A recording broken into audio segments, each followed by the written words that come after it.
The world is changing. Inspiration is everywhere. It has never been so easy to connect, share, and bring people together. We're learning from others and finding the best in ourselves. Challenging our beliefs. Sharing our vulnerability. Overcoming our fears. Transforming ourselves so we can transform the world. How far can we go? This is London Real. I am Brian Rose. My guest today is...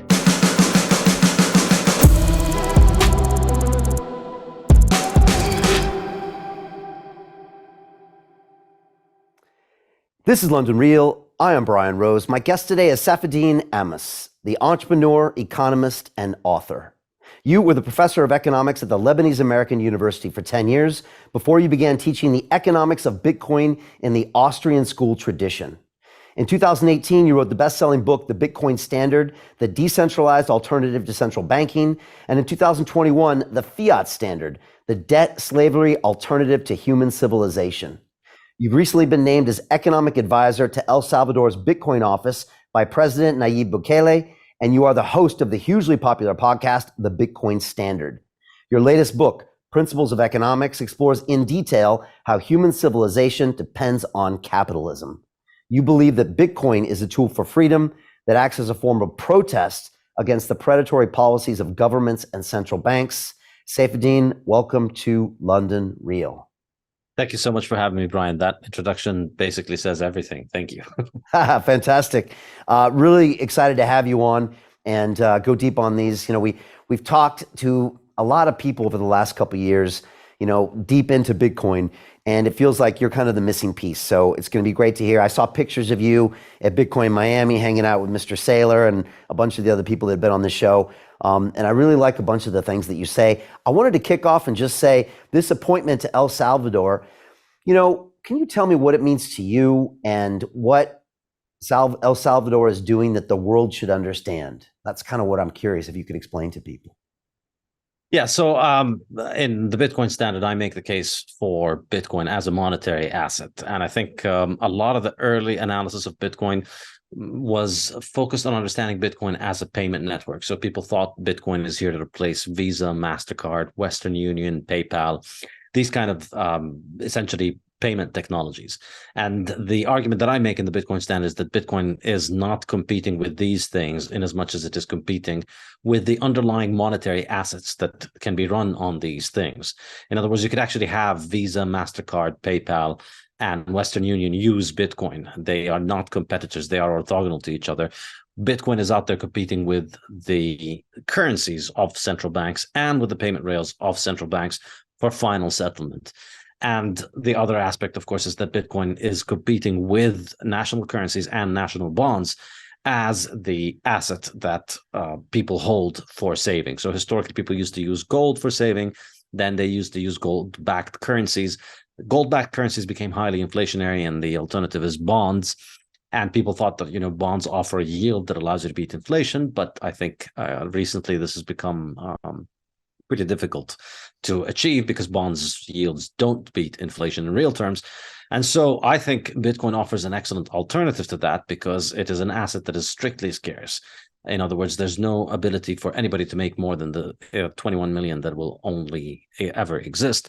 And so therefore, it's something that resists debasement. And I argue that in the long run, you're likely to be much better off just holding Bitcoin without a yield than holding government debts, even with yield, because, you know, governments obviously, they finance themselves from that spending. So they're going to get it from you. You are the product, effectively. You are what's being monetized when you hold their bonds. So El Salvador's decision to make Bitcoin a part of its treasury, to hold Bitcoin, is what I find the most interesting and most important aspect of it, because I think the long-term effect of this, I would argue, and I expect, is that over time, this is going to turn out a much better decision than holding on to government bonds, but holding on to US treasuries and other governments' bonds, which is what central banks usually hold on to. So I'm extremely excited about this experiment, and I've been following it closely for the 2 years that it's been going on. And so recently I got invited by Max and Stacy. You know them, our common friends, the legends. They're working with the Bitcoin office in El Salvador, and they invited me to go there and give a lecture to young El Salvadorians who are working on developing their skills as Bitcoin programmers. So I gave a lecture, and I also had the pleasure of meeting President Nayib Bukele.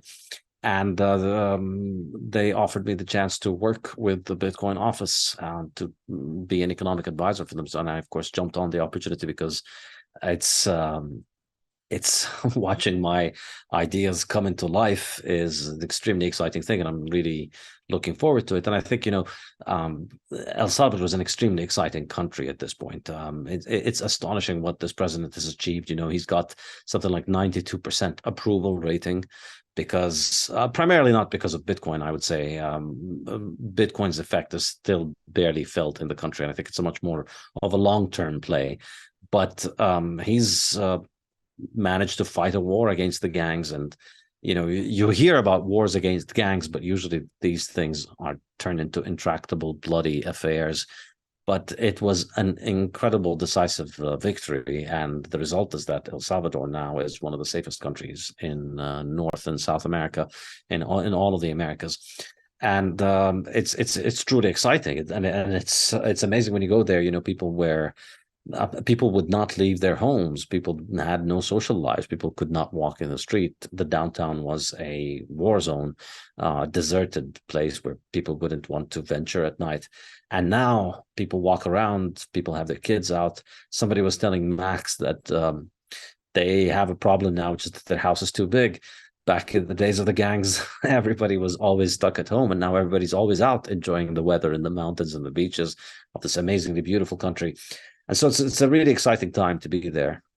And I'm really looking forward to working and trying to help them out with their Bitcoin policy. Yeah, that's an amazing success. And those gangs down there are no joke. So the fact that he's had that success is incredible. And if you've ever gone to a place like Dubai, you can see how much the citizens and the visitors there, they cherish.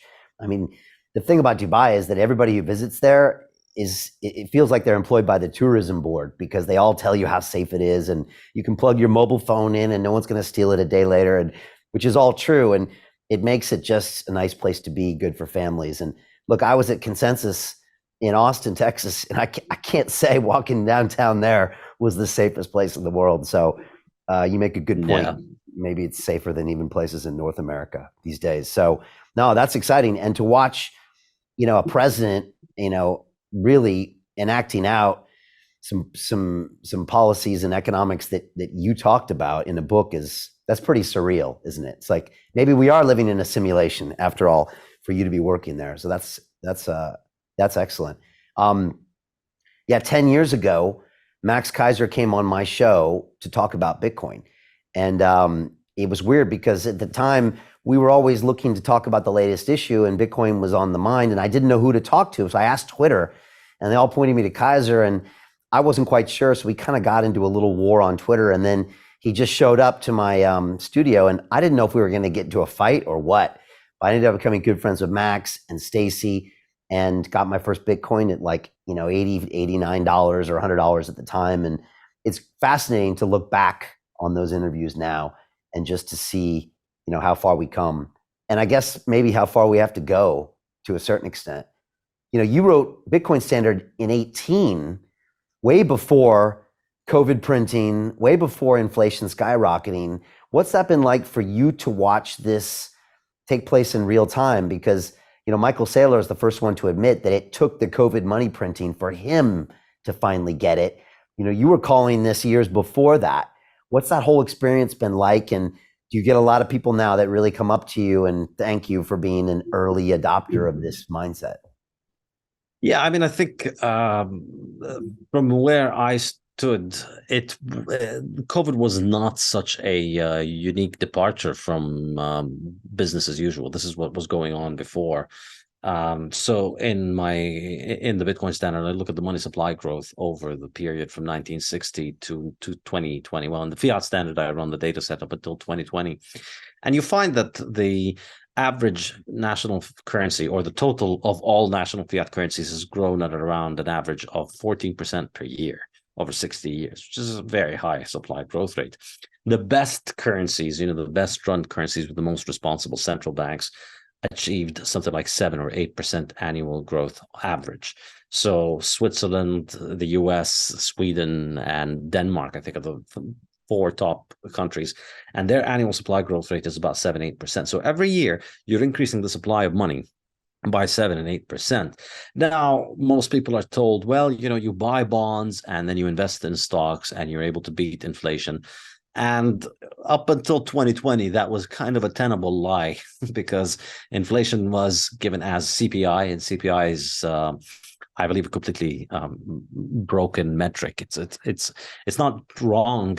It's invalid. And if I were to summarize, the problem with it is you measure with CPI, you try and measure in price inflation based on people's expenditures, but of course, people's expenditures themselves are determined by inflation, by the purchasing power of their money. So it's a circular way of measuring things. It's like an infinite loop in Excel where you're referring one cell to the other. So the problem basically is if your money is devalued, you can't just increase your spending. People's expenditure doesn't go up to match the devaluation because they don't have enough money to spend it. So let's say if you're buying beef every day, and you say you pay $10 for the beef that you buy every day, and then there's a ton of money printing, and then the price of beef doubles. Well, when the price of beef doubles, your income is not going to double immediately. So you're still earning the $10 that you were going to spend on buying the beef.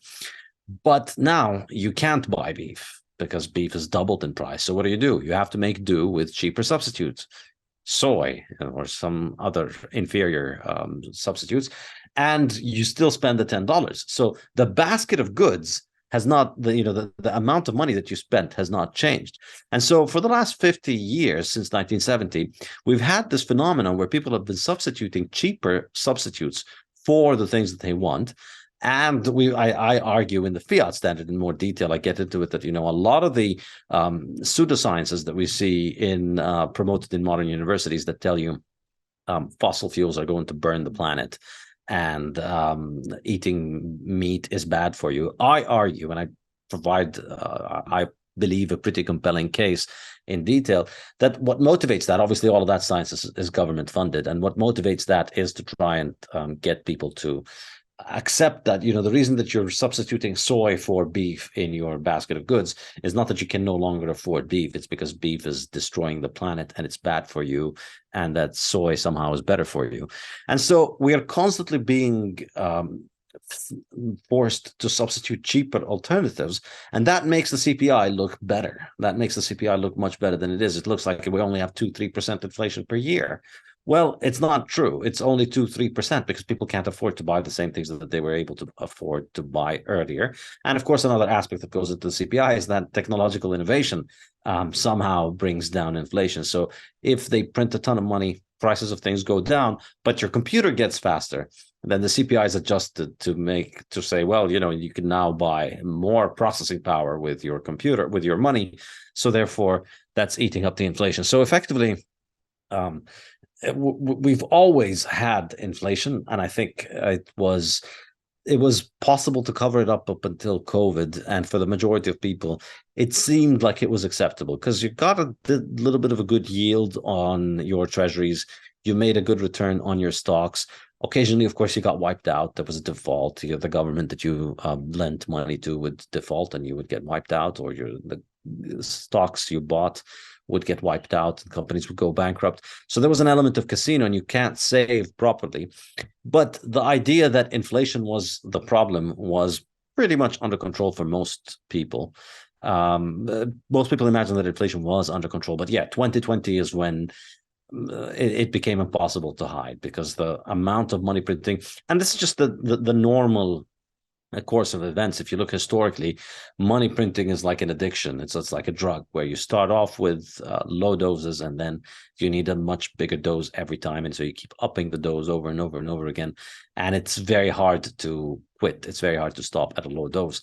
And so it's natural that money printing was going to continue to escalate, because once you get into the mindset, which is essentially what universities teach, which is that money printing fixes things, then you get into the extremely dangerous dynamic of money printing causes problems, and then your economists, the government paid economists, are paid essentially to always conclude that money printing is what fixes things.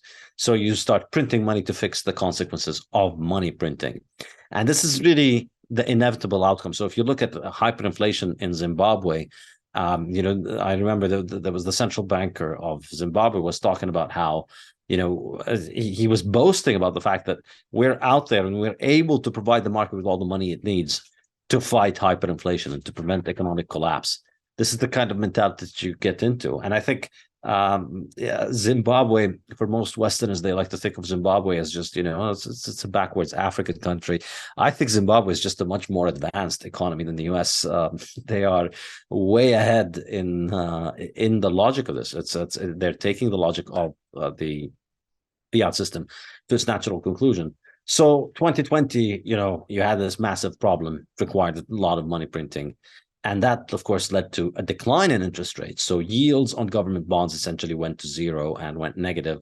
And people became well aware of the fact that, you can't beat inflation. And that's what I believe drove a lot of people to Bitcoin around 2020. Michael Saylor is one of those people. He talks about how up until 2019, it was feasible that you could, or, maybe 2015, 2016 or so, it was feasible that you could save by buying a bond and then live off of the bond. You could retire by buying bonds and then just live off of the yield. And but then when the yield disappeared, inflation keeps going up, prices keep rising, and you have to start eating into your principal, and you can't live off the yield anymore. So that kind of the fiat bargain broke down in 2020, and I think it's been breaking down further since then. They've raised interest rates, but I don't think it's still enough to beat inflation.